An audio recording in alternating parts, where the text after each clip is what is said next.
Ouais, je pense que si on devait choisir une série qui aurait détruit la malédiction, c'est bien elle. Ça s'est bien passé. Pas vrai?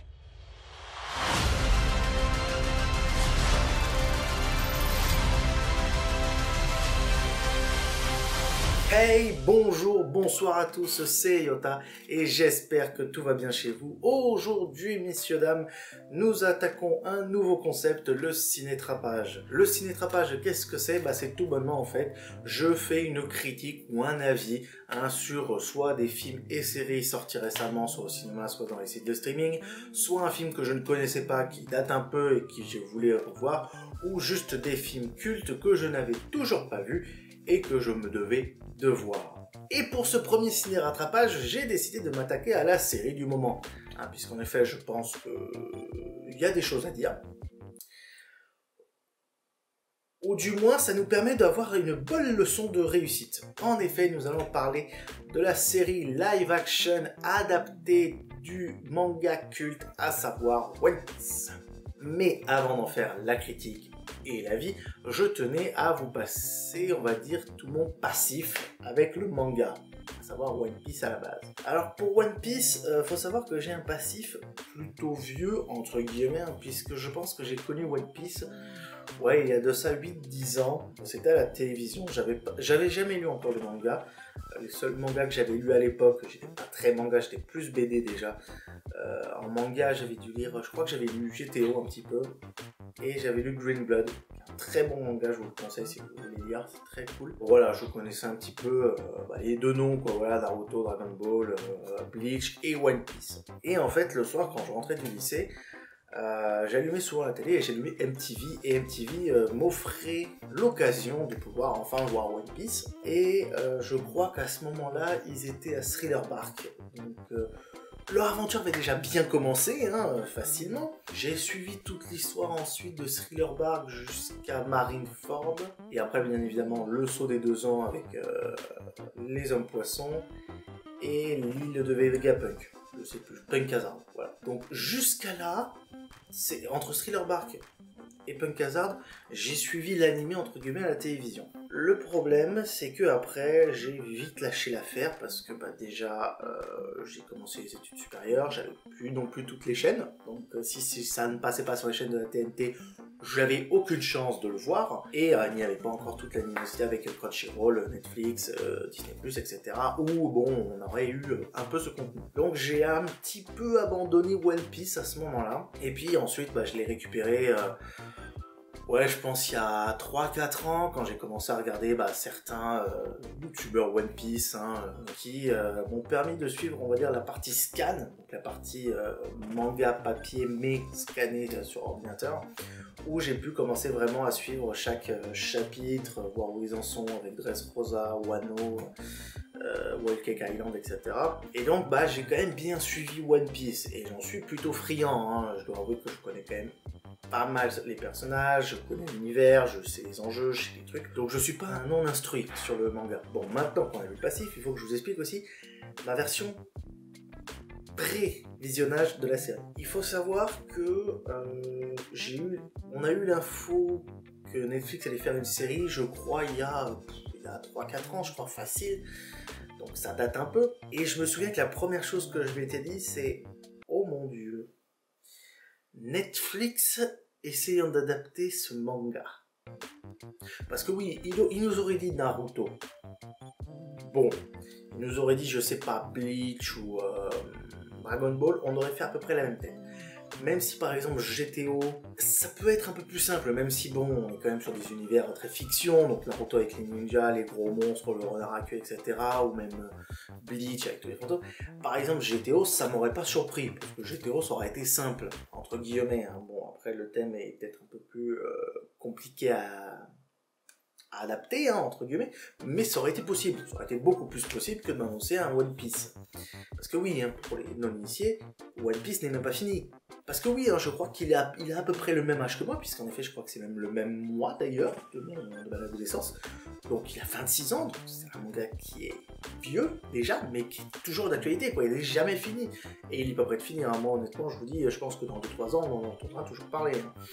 Enfin bref. Et donc, nous annoncer ça, c'était compliqué. Surtout qu'en plus, on parle de Netflix. Et Netflix, au niveau de ses adaptations, bah... Waouh, enfin, je suis désolé, les deux derniers qui sont sortis, c'est quoi, Chevalier du Zodiac et Death Note, je crois. Ouah, ça pique les yeux, là. C'est même pas ça pique les yeux, c'est... Tu saignes de tous les orifices, là. C'est... Honnêtement, c'est pas beau, quoi. Déjà, les effets spéciaux sont moches.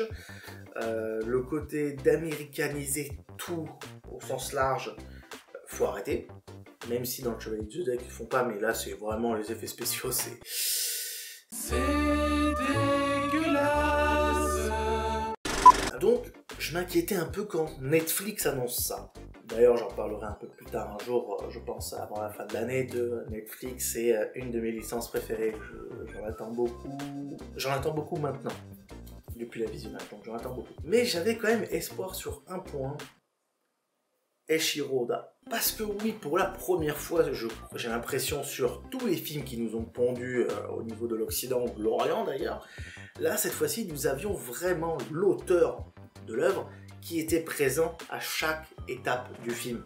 Il a choisi les acteurs, je crois, il a fait énormément de demandes pour pas qu'on change totalement l'œuvre, etc.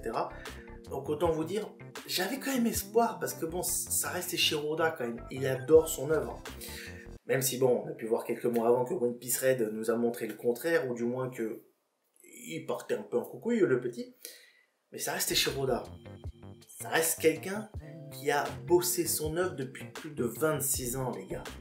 Comment voulez-vous que ça ne soit pas une réussite? Il connaît son œuvre par cœur. Il arrive à faire même des running gags ou des caméos, des trucs comme ça qui ont plus de 800 chapitres d'avance. Bref, c'est Eiichiro Oda et j'avais confiance en lui. Puis, on a eu quand même le casting, on a eu le trailer, et honnêtement, tout donnait à penser que ça allait être bien, quoi. Honnêtement, j'avais un peu confiance, parce que les acteurs ressemblaient tout de même à tout ça, même Luffy, hein, je crois que c'est Ikaido, je crois qu'il s'appelle, je sais plus.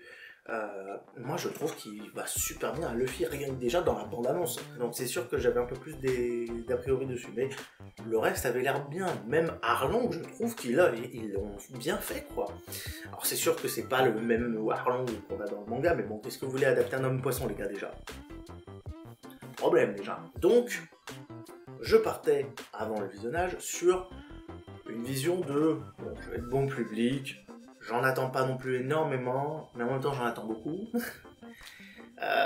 Ça peut engendrer beaucoup de choses et ça peut engendrer beaucoup de répercussions parce que déjà à l'époque, je pensais, disons, qu'il y allait avoir un avant-après cette série One Piece. Et après visionnage, j'ai putain de raison. Non mais qu'est-ce que vous voulez que je vous dise? C'est une belle série, c'est une bonne série. Si vous êtes même des non-initiés ou des super fans, vous allez trouver votre compte. Il y a des caméos et des petits easter eggs cachés un peu partout pour tous les gros fans de la série. Et il y a surtout une très belle histoire pour ceux qui n'y connaissent rien. Honnêtement, cette série pour moi a réussi son job. C'est-à-dire faire adapter One Piece, déjà de un, et surtout faire aimer ça à son public sans le prendre pour un con. Donc il fallait pas louper le coche. Et après, surtout avec tout l'argent qu'ils ont dépensé, autant vous dire que Netflix, ils avaient intérêt à réussir. Parce que je crois que c'est quoi? C'est 14-15 millions par épisode 150 millions la série. Ça tape dans le dur, mais après, honnêtement, c'est mérité. Parce que si je prends tout ce qu'il y a dans la série, les acteurs sont très bien trouvés. Hein. Je dois avouer que Zoro et Zoro... Heureusement d'ailleurs, parce que lui, il devait bien se rattraper après ce qu'il nous a fait quand même. Mihawk, je trouve que Rakule Mihawk, il est extrêmement bon, c'est un très bon acteur. Ils l'ont très bien trouvé. Garp aussi, Luffy, Sanji, même Usopp. Même Usopp, je pensais même sans le nez que ça aurait pu être plus compliqué. Au final, je trouve pas que son nez ait quelque chose à voir là-dedans. Parce qu'en fait, au final, j'ai réfléchi à ça aussi. Les mecs, dans le manga, certes, il a un grand nez, mais c'est pas non plus là... C'est pas quelque chose qui critique, c'est quelque chose qui le ressemble, mais au final, après, ils ont trouvé quand même un personnage qui lui ressemble. Bref. Et ensuite, donc, on a Sanji et tout. Franchement, la plupart des acteurs, je les ai trouvés bons. Sur l'équipe des Mugiwara, je dirais que les deux qui, pour moi, vraiment, sont vraiment bien trouvés, c'est Luffy et Zoro. Honnêtement, ces deux-là, ils ont la tête pour jouer ces rôles. Pour Luffy, il a tout le temps de sourire, même en dehors, là, quand je regardais des interviews ou autres, il a tout le temps le sourire, c'est Luffy dans la réalité, honnêtement, il ne pouvait pas trouver mieux. Et puis Zoro, il est bien, attention, Zoro est bien, mais je trouve qu'ils l'ont mis plus dans sa version d'aujourd'hui, là, maintenant, que sa vraie version au début du manga. Au début du manga, je trouve que Zoro est peut-être un peu plus rigolo, un peu plus humoristique que dans la live, qui là, il est un peu plus sérieux, pas forcément dans la blague et tout. Après, c'est vrai que c'est une série, je trouve, quand même très sérieuse, même s'il y a des points d'humour quand même. Mais voilà, c'était le seul reproche que je ferais à Zoro. Sinon, Roronoa, Esme Familia, voilà, il est trop fort. Mais sur tous ces acteurs, il y en a un pour moi qui est juste au plus haut, le plus haut de tous, c'est Baggy. Je suis désolé les gars, le Baggy du live action, je vais le dire, je sais que je vais me faire détester, mais le Baggy du live action, je trouve meilleur que dans le manga. Alors oui, attention, dans le manga au début, je trouve que là, ils ont sublimé la scène avec tout ce qui est le cirque, etc. Je trouve que c'est très bien amené. Ses pouvoirs ne sont pas tant difficiles, enfin, sont pas tant moches en effets spéciaux, donc je trouve ça très bien. Et puis franchement, ouais, l'acteur le joue extrêmement bien. Honnêtement, j'adore, j'ai adoré, j'ai surkiffé Baggy. Honnêtement, Baggy is the best, il est trop fort, trop bien.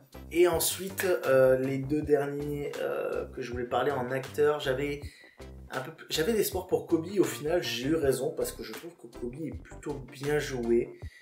Même si sa relation avec Garp, je dois avouer, c'est encore compliqué pour moi. Je trouve que c'est un peu bizarre, mais dans un sens, ça passe.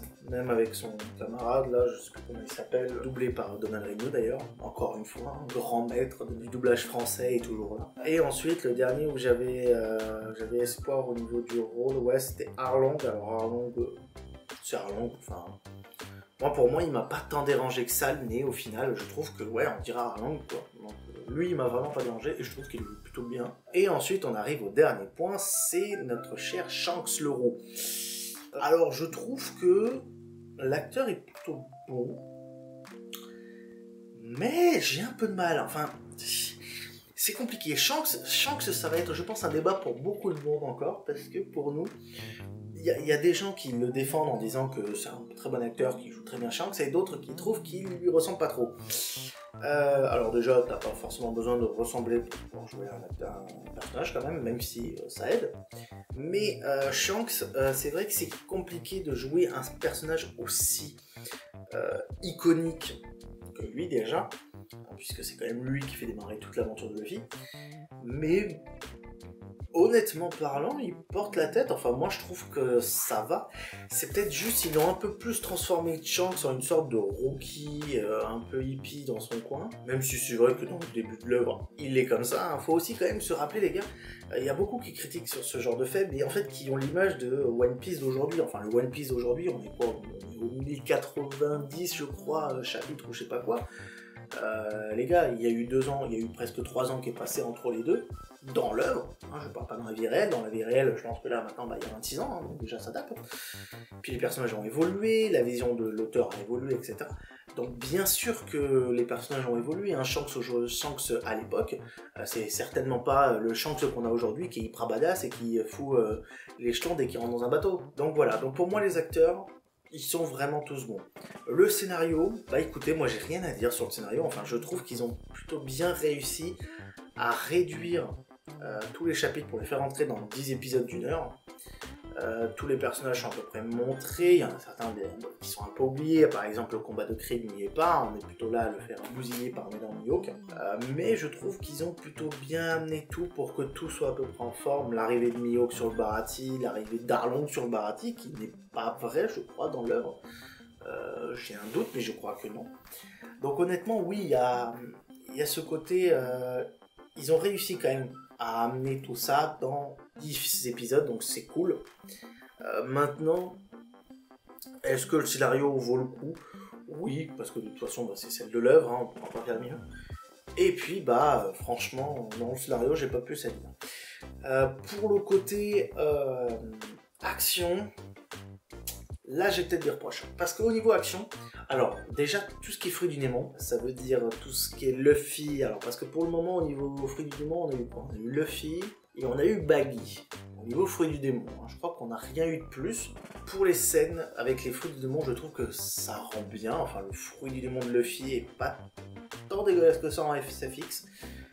Donc je suis plutôt surpris qu'ils aient bien réussi ça. Parce que ça partait quand même d'un truc complexe, quand même, un homme à caoutchouc. Et ensuite Baggy, et bah Baggy, ouais, je trouve que ouais, les effets spéciaux sur ça sont très bien amenés.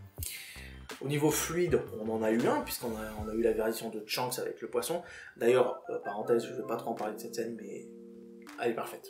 Pour tout ce qui est combat, alors, tout ce qui est combat basique, entre guillemets, combat avec Luffy, Nami, etc., je trouve que ça va. Le seul qui, je trouve, se réussit bien, c'est celle avec Sanji, avec ses coups de jambes. Donc, je trouve que le combat, ça mène bien. Le seul problème que j'ai, c'est avec les combats d'épée. Attention, quand je dis combat d'épée, je parle bien sûr de tous les combats, tout ce qui est Zoro, Mihawk, etc. Parce que je trouve que assez simple. Alors oui, après je demandais pas non plus à ce qu'ils nous sortent des combats à la Demon Slayer, etc. Mais je m'attendais peut-être à un peu plus déjà de vitesse. En fait, c'est un petit peu le syndrome que j'ai d'ailleurs sur la série Ahsoka, d'ailleurs, que je n'ai pas vu, qu'il faudra que je regarde, mais où j'ai déjà vu quelques petits extraits et où je trouve que les combats d'épée sont lents. Mais ils sont lents. Alors peut-être que c'est parce que j'ai pas vu le bon épisode, hein, mais je trouve que ouais, aujourd'hui les combats à l'épée, il n'y en a pas un seul qui arrive réellement à le rendre bien. Alors que pourtant quand tu regardes Pierre des Caraïbes ou que tu regardes même le Star Wars l'épisode 3 de Star Wars, les combats ils sont vite. Donc c'est peut-être le seul point faible que j'ai un peu avec les scènes d'action, mais je pense que c'est parce que c'est le début et que voilà, c'est la saison 1 et que vous n'allez pas non plus faire énormément d'effets spéciaux là-dessus, donc j'en attends un peu plus pour la saison 2 s'il doit y avoir une saison 2. Donc voilà toute ma critique honnête sur la série One Piece. Pour résumer, je l'ai trouvé très bien, c'est une très belle série qui arrive enfin à détruire cette fameuse malédiction occidentale de ne jamais réussir à adapter un manga, ou alors il ne faut pas l'appeler un manga, hein, si vous avez vu la vidéo d'Insepanda sur ça d'ailleurs, je trouve qu'elle résume très bien la situation. Donc pour moi, je pense que ouais, c'est une très bonne série qui mérite son succès aujourd'hui, hein. Pour ceux qui ne savent pas, je crois qu'elle est numéro 1 dans plus de 80 pays, ce qui est énorme et qui est un nouveau record, parce que Stranger Things et Mercredi n'avaient jamais fait ça auparavant non plus. Donc c'est très bien réussi, très bien pour lui. J'ai espoir que ça annonce de grandes choses et surtout de belles choses par la suite. Déjà une saison 2, je pense que Netflix là va attendre au moins la fin du mois de septembre pour voir le succès, parce que bon, la série est quand même sortie le 31 août quand même, c'était il y a peu de temps, hein. Là vous voyez je tourne, on est déjà le 7 septembre, c'est presque 7-8 jours, donc c'est pas énorme, donc je pense qu'ils vont attendre le mois de septembre pour vraiment voir si le succès y est. Honnêtement, la série fera bien, elle est bien adaptée, tout est au vert sur tous les niveaux. Honnêtement, je suis certain qu'ils annonceront une saison 2. Et en plus, la saison 2, c'est toute la partie, je crois, de souvenirs avec, pour ceux qui ne connaissent pas, on va dire une belle partie, notamment Alabasta, ou ne serait-ce que Crocodile. Donc j'en attends beaucoup. Et surtout, j'attends de voir à quoi vont ressembler les effets spéciaux pour Chopper. Ça va être drôle, ça, par contre.